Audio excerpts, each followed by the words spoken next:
Hello everyone, मैं वीरेंद्र काद्यान। आज मैं डिस्कस करूंगा ऑरोरा क्या है। जब हम लोग लेयर्स ऑफ एटमॉस्फेयर को डिस्कस कर रहे थे तो वहां पर मैंने बताया होगा कि थर्मोस्फेयर में एक कलरफुल लाइट का प्रोडक्शन होता है, उसको ऑरोरा बोलते हैं। और मैंने ये भी बोला था कि इसको मैं सेपरेट वीडियो में डिटेल में डिस्कस करूंगा। तो ये वीडियो आज कंप्लीटली ऑरोरा के लिए है। तो ऑरोरा क्या है, पहले इसको जान लेते हैं, ये कैसा दिखाई देता है, उसके बाद इसकी प्रोडक्शन कैसे होगी वो प्रोसेस भी जानेंगे। देखिए, देखने में ऑरोरा कुछ इस टाइप की कलरफुल लाइट है जो पोलर एरियाज पर थर्मोस्फेयर में दिखाई देती है। और ये जो कलरफुल लाइट है इसमें आप देख रहे होंगे डिफरेंट कलर्स हैं। यहाँ पर येलोइश कलर और ग्रीन कलर और कुछ ब्लूइश कलर आपको दिख रहा है। पर इसमें जो प्रोडक्शन होगी ये डिफरेंट कलर्स की प्रोडक्शन होती है। ये red colour, green, blue, purple, yellow, ये डिफरेंट कलर्स की प्रोडक्शन होती है। तो इन कलर्स की प्रोडक्शन को समझने के लिए पहले कुछ बेसिक्स चीजें जान लेते हैं। तो बेसिक्स क्या है उनको देखते हैं एक बार। देखिए, आप लोग जानते हैं कि ये बार मैग्नेट है और बार मैग्नेट में दो पोल्स होते हैं। ये नॉर्थ पोल है और ये साउथ पोल है। ये जो नॉर्थ और साउथ पोल हैं बार मैग्नेट के, यहां से आपको कुछ लाइंस दिख रही होंगी जो एक पोल को दूसरे पोल से ज्वाइन कर रही हैं। तो ये जो लाइंस है ना, ये एक्चुअली इस बार मैग्नेट का जो भी मैग्नेटिक फील्ड है उसको दिखा रही हैं। और मैग्नेटिक फील्ड का पैटर्न क्या है, ये लाइंस की हेल्प से दिखाया गया है। यहां पर आप देख पा रहे होंगे ये जो बार मैग्नेट का ये जो नॉर्थ एंड है, इसको हम इस बार मैग्नेट का नॉर्थ पोल भी बोल सकते हैं। यहां पर इन लाइंस की कंसंट्रेशन ज्यादा है और जैसे जैसे आप इन पोल्स के बीच वाले एरिया की तरफ जा रहे हैं तो इन लाइंस के बीच का गैप काफी ज्यादा है। अगेन फिर साउथ पोल पर इन लाइंस की कंसंट्रेशन ज्यादा है। इसका मतलब क्या, मैं आपको यह बताना चाह रहा हूं कि जो बार मैग्नेट होता ना, इसके पोलर एरियाज पर जो मैग्नेटिक फील्ड होता है वो स्ट्रोंगर होता है। इसका मतलब ये कि बार मैग्नेट के पोलर एरियाज पर जो भी अट्रैक्शन फोर्स होगा मैग्नेट का वो ज्यादा होगा। और इसको आप एक दूसरी इमेज से भी समझ सकते हैं। देखिए, ये यहां पर बार मैग्नेट दिखाया गया है और इस बार मैग्नेट के चारों तरफ ये मैग्नेटिक फील्ड दिखाया गया है। पर इसको समझने के लिए अगर मैं ये कहूं कि इस बार मैग्नेट के चारों तरफ बहुत छोटे छोटे आयरन के पीसेस जो हैं वो डाले गए हैं, तो क्या होगा, ये जो एंड पार्ट है, ये जो पोलर एरियाज है ना, यहां पर इन आयरन पीसेस की जो कंसंट्रेशन है वो ज्यादा होगी। मींस यहां पर ज्यादा एक्युमुलेट होगा जो आयरन होगा। और अदर एरियाज में अगर आप देखें तो वो जो अट्रैक्शन होगा आयरन पीसेस का वो कम होगा।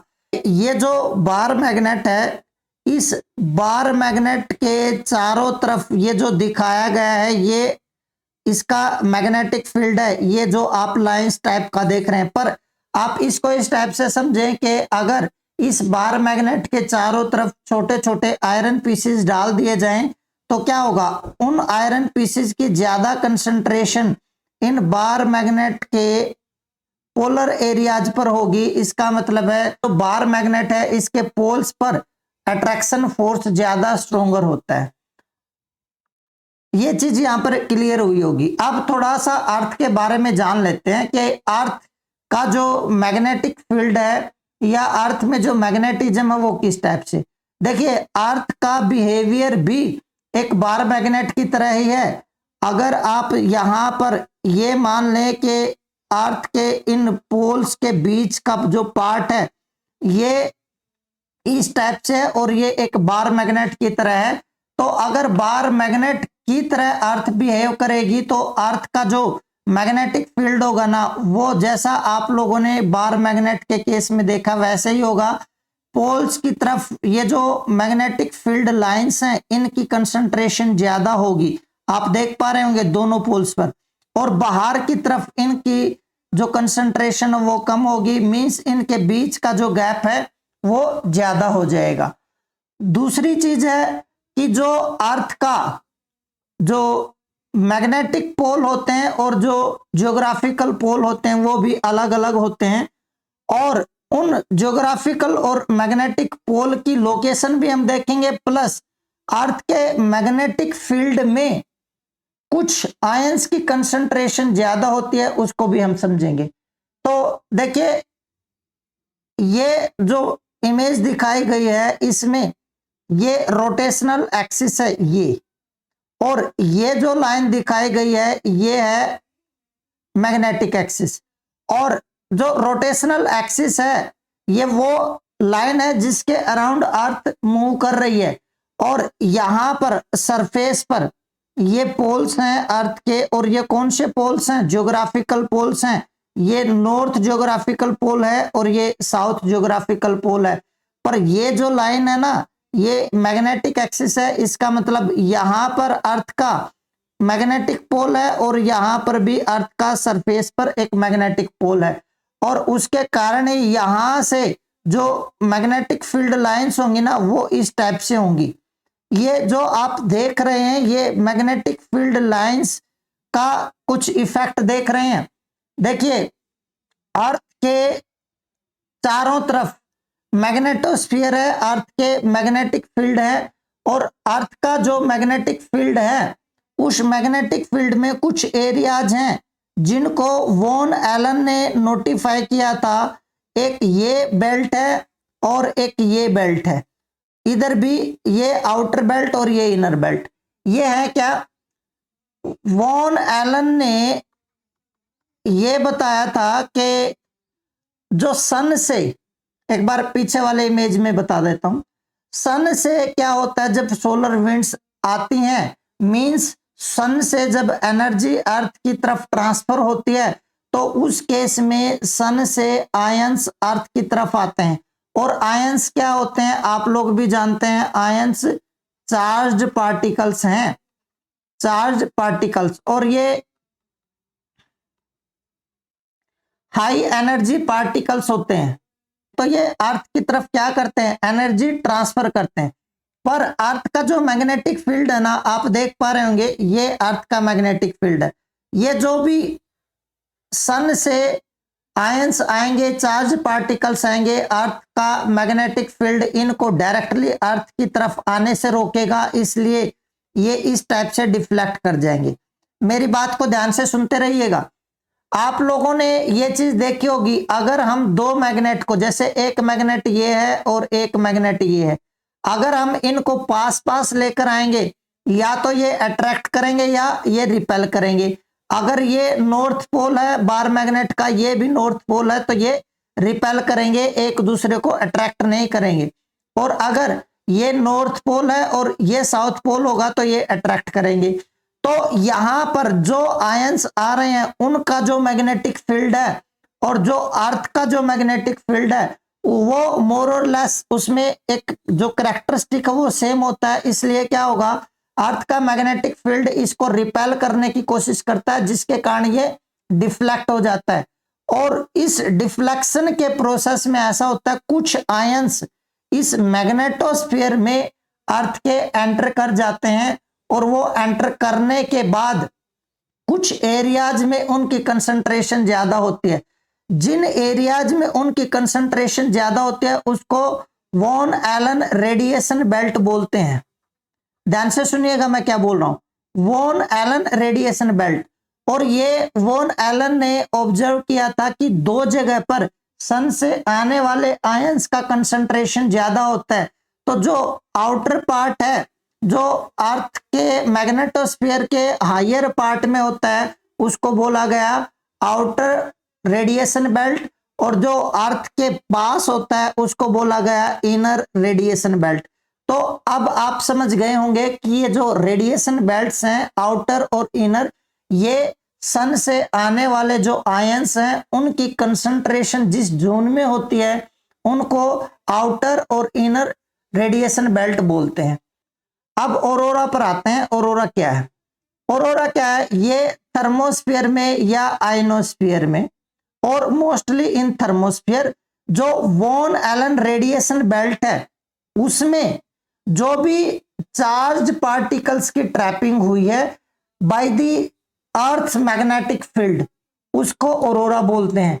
और जब वो charge particles Van Allen radiation belt की जोन में आते हैं और एनर्जी प्रोड्यूस करते हैं, तो उस एनर्जी की जो फॉर्म है वो लाइट फॉर्म में एनर्जी प्रोड्यूस होती है, उसको ऑरोरा बोला जाता है। इसका मतलब क्या, ऑरोरा एक लाइट है, ये एक ऐसा एटमॉस्फेरिक फिनोमिनन है जिसमें थर्मोस्फेयर में एक लाइट प्रोड्यूस की जाती है जो कलरफुल लाइट होती है, और ये पोलर एरियाज पर इसका प्रोडक्शन होता है, इसलिए ऑरोरा को पोलर लाइट भी बोला जाता है। और ये जो ऑरोरा की अकरेंस है मोस्टली ये 70 टू 90 डिग्री लैटिट्यूड के बीच में होती है।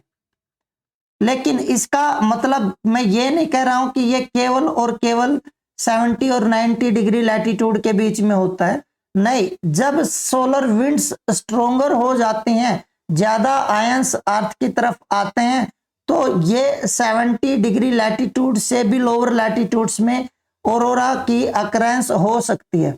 अब यहां पर मैं सोलर विंड्स या आयंस जो बोल रहा हूं उसकी जगह पर आपको कभी कभी प्लाज्मा, सन से प्लाज्मा का अर्थ के मैग्नेटोस्फीयर की तरफ ट्रांसफर दिया जा सकता है या कॉस्मिक रेज दिया जा सकता है। तो ये सारे के सारे सिनोनिमस हैं, चाहे सोलर विंड्स बोले, चार्ज पार्टिकल्स बोले, या आयंस फ्रॉम सन बोले, प्लाज्मा, कॉस्मिक रेज, ये सारे के सारी चीजें यहाँ पर सिनोनिमसली यूज होंगी।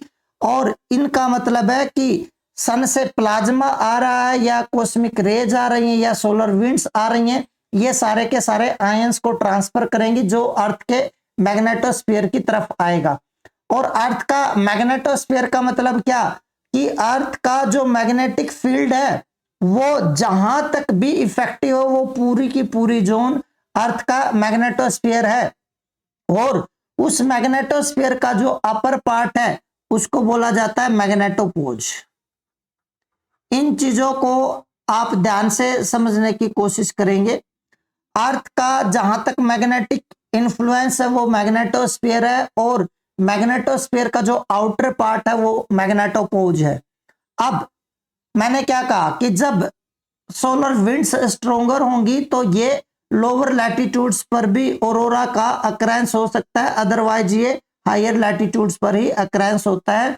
और जो ऑरोरा है, जो पोलर लाइट्स हैं, ये they are visible almost at every midnight. ध्यान देंगे ये एक रेगुलर एटमॉस्फेरिक फिनोमिनन है, न कि टेम्परेरी या ओकेजनल। ये ऑलमोस्ट हर रात को पोलर एरियाज पर देखा जा सकता है। तो प्रोसेस मोस्टली मैं आपको बता चुका हूं, लेकिन यहां पर मैंने शॉर्ट फॉर्म में ये प्रोसेस दिया भी है कि जब सोलर विंड्स जो आयंस लेकर आ रही हैं वो अर्थ के मैग्नेटोस्फीयर से ब्लॉक्ड होंगे या ट्रैप्ड होंगे, तो क्या होगा, वो जियोमैग्नेटिक पोल्स की तरफ उनका कंसंट्रेशन होगा। और ये ऐसा क्यों होगा, क्योंकि मैंने बोला था बार मैग्नेट की प्रॉपर्टी क्या है कि पोलर एरियाज पर उसका जो फील्ड है, उसका जो अट्रैक्टिव फोर्स है वो स्ट्रोंगेस्ट होता है। इसलिए जो भी आयंस अर्थ के मैग्नेटोस्फीयर में एंटर करेंगे वो पोल्स की तरफ because of greater attraction force move कर जाएंगे, इसलिए पोलर एरियाज पर ही उनकी कंसंट्रेशन ज्यादा होगी। तो ये जो आयंस जब ये कोलाइड करते हैं किसके साथ, atoms of oxygen and nitrogen. यहां पर ध्यान देंगे ऑक्सीजन और नाइट्रोजन के एटम के साथ कोलिजन है। उस कोलिजन के टाइम पर एनर्जी लाइट की फॉर्म में रिलीज होती है और ये कलरफुल ग्लोइंग हालो की तरह होती है पोल्स के अराउंड, उसी को ऑरोरा बोला जाता है। और अगर इसकी हाइट की बात करें, जो ऑरोरा विजिबल है हमारे लिए, वो जो इनर रेडिएशन बेल्ट थी उसमें जो भी आयंस आए हैं वो कलरफुल लाइट प्रोड्यूस करेंगे और वही विजिबल होगी। ऐसा नहीं है कि ऊपर वाले जो आउटर रेडिएशन है उसमें लाइट की जनरेशन नहीं होती, लेकिन क्योंकि वो काफी ज्यादा दूर है, पर जो लोअर बेल्ट है, इनर बेल्ट है, उसमें जो लाइट की प्रोडक्शन है वो विजिबल है। और ये जो लाइट की प्रोडक्शन हो रही है ये जनरली 97 किलोमीटर से लेकर 1000 किलोमीटर की हाइट पर सी सरफेस से यहां पर लाइट का प्रोडक्शन होता है। तो ये ऑरोरा का प्रोसेस है। आप यहां पर एक चीज ध्यान देंगे, जो ऑक्सीजन और नाइट्रोजन के एटम है उनका सोलर विंड से जो भी आयंस आए हैं उनके साथ कोलिजन है। तो इस चीज को ध्यान देंगे। अगर यहां पर कोई दूसरी गैस आपको मेंशन कर रखी है तो उससे ऑरोरा प्रोसेस रिलेटेड नहीं है। मोस्टली ऑक्सीजन और नाइट्रोजन के एटम्स ही होते हैं। और ये एनर्जी रिलीज किस टाइप से करते हैं, इसके पीछे थोड़ी फिजिक्स है। उसमें क्या होता है, कुछ जगह पर आप देखोगे कि इस टाइप से लिखा होगा कि जब ये जो एटॉमिक ऑक्सीजन या नाइट्रोजन है उससे आकर आयंस टकराएंगे तो वो जो ऑक्सीजन या नाइट्रोजन एटम है उनके जो इलेक्ट्रॉन होंगे उनकी एनर्जी इंक्रीज हो जाएगी, तो वो ज्यादा स्पीड से एटम के अराउंड मूव करेंगे और वो हायर ऑर्बिट में चले जाएंगे। क्योंकि जैसे ही काइनेटिक एनर्जी इंक्रीज होगी तो वो हायर ऑर्बिट में ट्रांसफर हो जाएंगे। जब वो हायर ऑर्बिट में ट्रांसफर हो जाते हैं तो उसके बाद वापिस फिर वो अपनी ओरिजिनल ऑर्बिट में आएंगे, और जब वो ओरिजिनल ऑर्बिट में आते हैं तब वो एनर्जी रिलीज करते हैं लाइट की फॉर्म में, तब ये कलरफुल जो लाइट है ये रिलीज होती है। तो ये एक फिजिक्स है कि किस टाइप से वो लाइट प्रोड्यूस हो रही है, और उस फिजिक्स में हमें जाने की बिल्कुल भी जरूरत नहीं है क्योंकि ये ज्योग्राफी है, ये फिजिक्स नहीं है। और जो मैंने बताया वो प्योर फिजिक्स है। तो उस टाइप से आपको ज्यादा हेडेक लेने की जरूरत नहीं है। जस्ट इतना समझेंगे कि सोलर विंड से जो आयंस आए हैं वो एटॉमिक ऑक्सीजन या नाइट्रोजन से कोलाइड करेंगे और उनसे कलरफुल लाइट की प्रोडक्शन होगी। बस उससे ज्यादा आप लोग यहां पर किस टाइप से इलेक्ट्रॉन्स हायर ऑर्बिट में जा रहे हैं, वापस लोअर ऑर्बिट में आ रहे हैं, इस टाइप से आपको जानने की जरूरत नहीं है बिल्कुल भी। ठीक है। और ये जो ऑरोराज है ना, ये किस पर डिपेंड कर रहे हैं, अगर आपने देखा तो जो सोलर विंड्स के थ्रू आयंस का ट्रांसफर हो रहा है, अगर ये आयंस ज्यादा होंगे तो जो ऑरोरा से लाइट का प्रोडक्शन है वो भी ज्यादा होगा। अगर ये आयंस कम होंगे तो ऑरोरा से जो लाइट का प्रोडक्शन है वो भी कम होगा। इसका मतलब है कि जब सोलर विंड्स स्ट्रोंगर होंगी तब ऑरोराज मोस्ट एक्टिव होंगे, और ये स्ट्रोंगर कब होती हैं, ड्यूरिंग सन स्पॉट। तो सन स्पॉट के बारे में मैंने आप लोगों को इंसोलेशन का जब टॉपिक कराया था तो वहां पर भी बताया था सन स्पॉट क्या होता है। एक बार फिर मैं आपको रिमाइंड करा देता हूं, ध्यान से सुनिएगा। देखिए, जब सन सरफेस की बात करते हैं तो सबको पता है कि ये बहुत ब्राइटर व्हाइट कलर का सरफेस सन का दिखता है।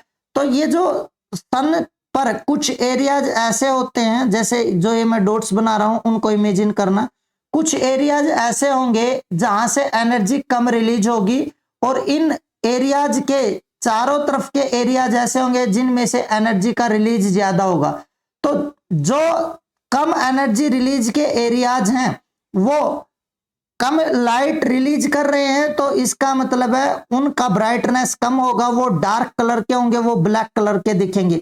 और उनका जो सराउंडिंग पार्ट है, आसपास का एरिया ज्यादा एनर्जी रिलीज कर रहा है, ब्राइटर कलर के दिखेंगे।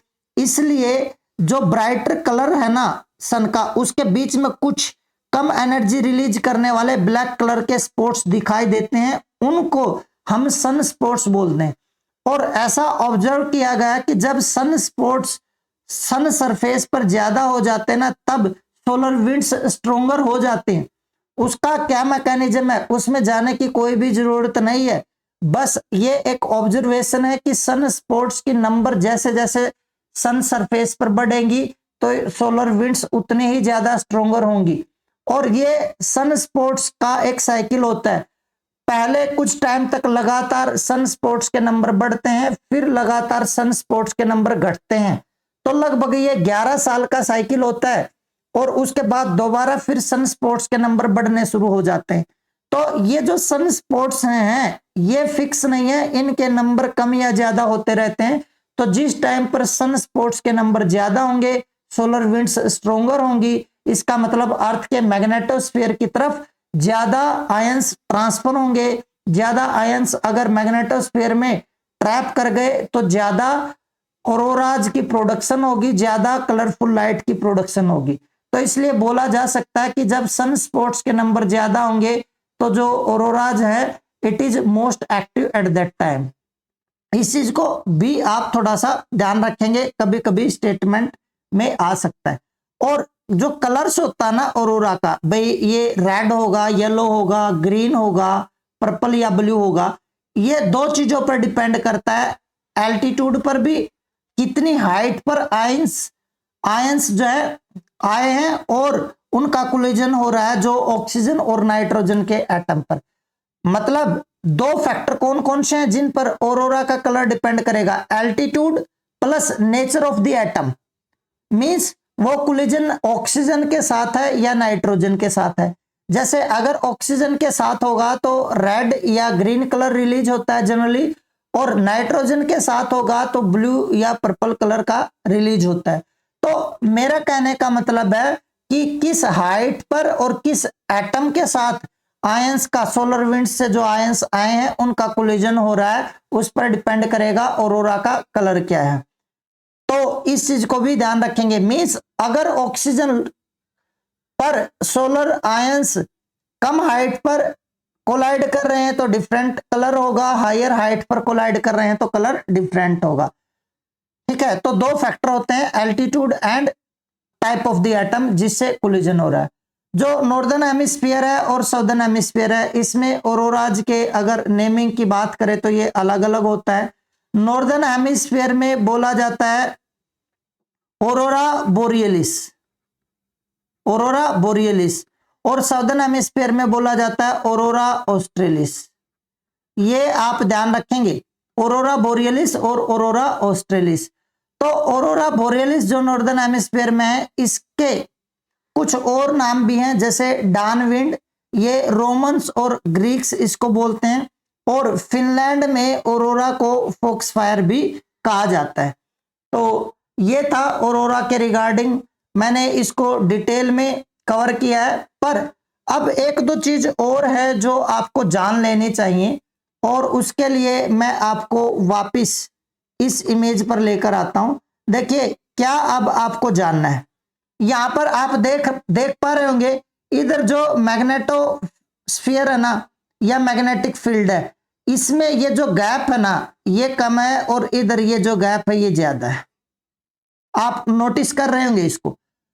इसका मतलब क्या है, जब सन से सोलर विंड्स आएंगी तो वो प्रेशर एक्सर्ट करती हैं मैग्नेटोस्फीयर पर, और जो मैग्नेटोस्फीयर की थिकनेस है ना, मान लीजिए ये मैग्नेटोस्फीयर की थिकनेस है, तो जब सोलर विंड्स आएंगी वो प्रेशर एक्सर्ट करेंगी तो ये कंप्रेस हो जाता है अर्थ का मैग्नेटोस्फीयर। तो इसका मतलब है जितनी ज्यादा स्ट्रोंगर सोलर विंड्स होंगी उतना ही कंप्रेशन ज्यादा होगा मैग्नेटोस्फीयर में। और आप ये कह सकते हो जितना ज्यादा ऑरोरा का प्रोडक्शन होगा उस टाइम पर मैग्नेटोस्फीयर में कंप्रेशन ज्यादा हो रहा होगा। क्यों? क्योंकि ये भी तो एक मैग्नेटिक फील्ड है। जो आयंस होते हैं, चार्ज पार्टिकल्स होते हैं, इनका भी अपना इलेक्ट्रोमैग्नेटिक फील्ड होता है, और ये जो इनका मैग्नेटिक फील्ड है इस पर प्रेशर एक्सर्ट करेगा, इसका मैग्नेटिक फील्ड इन पर प्रेशर एक्सर्ट करेगा। इस प्रेशर के कारण ही तो ये डिफ्लेक्शन है। तो हो क्या रहा है, सोलर विंड्स अर्थ के मैग्नेटोस्फीयर को कंप्रेस कर रही हैं। पर अगर सोलर विंड्स की स्पीड कम हो जाए या सोलर विंड्स से आयंस का ट्रांसफर कम हो जाए, या मैं ये कहूं कि जब सोलर विंड्स वीक हो जाए तो ये जो अर्थ का मैग्नेटोस्फीयर है ये एक्सपेंड कर जाएगा। और जहां पर सोलर विंड्स और अर्थ का मैग्नेटोस्फीयर इंटरेक्ट कर रहा ना वो है magnetopause, means outer part of magnetosphere. और अगर सोलर विंड्स, बिल्कुल ध्यान से सुनिएगा, अगर सोलर विंड्स बहुत ज्यादा स्ट्रोंगर हो जाएं तो क्या होगा, जो मैग्नेटोस्फीयर है वो बहुत कम हो जाएगा। या ऐसा भी हो सकता है कि बहुत ज्यादा स्ट्रोंगर होने से सोलर विंड्स अर्थ के मैग्नेटोस्फीयर में लार्ज अमाउंट में एंटर कर जाए और उसके बाद एटमॉस्फेयर में भी एंटर कर जाए। तो ऐसा हो सकता है कि अर्थ का जो एटमॉस्फेयर है वो वाइप आउट हो जाए, रिमूव हो जाए, और ये पॉसिबल है। बहुत ज्यादा स्ट्रोंग होने से सोलर विंड्स का direct influence ozonosphere means stratosphere तक आ सकता है, और अगर ऐसा हो जाए तो अर्थ का जो एटमॉस्फेयर है उसमें बहुत ज्यादा एनर्जी रिलीज होगी, गैसेज बहुत ज्यादा वार्मर हो जाएंगी, रादर होटर हो जाएंगी, और उसके कारण एटमॉस्फेयर बहुत रेरिफाइड हो जाएगा, या ये भी हो सकता है कि एटमॉस्फेयर अर्थ से स्केप कर जाए। तो आप देखिए सोलर विंड्स कितनी खतरनाक हो सकती हैं। और ये जो सोलर विंड्स है ना, ये जो आयंस ट्रांसफर कर रहे हैं ये एनर्जी ही है, इनका अपना मैग्नेटिक फील्ड है और इलेक्ट्रोमैग्नेटिक रेडिएशंस हैं ये एक तरह से। और आप लोग जानते हैं जो सैटेलाइट है या इंटरनेशनल स्पेस स्टेशन हैं, इनका जो लॉन्चिंग है ना, इसकी एक हाइट डिसाइड की जाती है, और ये जो कम्युनिकेट करते हैं ये रेडियो वेव्स की हेल्प से ही कम्युनिकेट करते हैं अर्थ पर जब ये सोलर विंड्स स्ट्रोंगर हो जाएंगी तो इनके कम्युनिकेशन में भी प्रॉब्लम आती है, क्योंकि जो रेडियो वेव्स है वो क्या है, वो भी इलेक्ट्रोमैग्नेटिक वेव्स होती हैं, और सोलर विंड्स भी इलेक्ट्रोमैग्नेटिक वेव्स हैं, रेडिएशंस हैं। तो होगा क्या, दो जो रेडियो वेव्स हैं वो कम एनर्जी की वेव्स होती हैं, और जो सोलर विंड से जो भी रेडिएशंस आ रही हैं वो बहुत हाई एनर्जी की वेव्स होंगी, जिनका मैग्नेटिक फील्ड बहुत स्ट्रोंगर होगा। तो इसलिए जिन रेडियो वेव्स से कम्युनिकेशन पॉसिबल हो सकता है वो उनको डिफ्लेक्ट कर सकते हैं, इसलिए कम्युनिकेशन भी अफेक्टेड होता है। यही रीजन है कि जो सैटेलाइट और इंटरनेशनल स्पेस स्टेशन की जो लोकेशन होती है वो वॉन एलन रेडिएशन बेल्ट में नहीं हो सकती। ठीक है, तो इन चीजों को ध्यान रखेंगे। तो ये था ऑरोरा, कंप्लीट हुआ, और मैंने बिल्कुल डिटेल में कवर किया है, इससे बाहर क्वेश्चन आने की पॉसिबिलिटी बिल्कुल भी नहीं है। फिर भी आपको कोई क्वेश्चन मिले तो आप जरूर कमेंट में उस क्वेश्चन को डालिएगा, मैं रिप्लाई जरूर करूंगा। मैं रेगुलरली वीडियोस डाल रहा हूं और इसी टाइप से आपको वीडियोज मिलती रहेंगी। तो आज के लिए इतना ही, मिलते हैं नेक्स्ट वीडियो में। Thank you.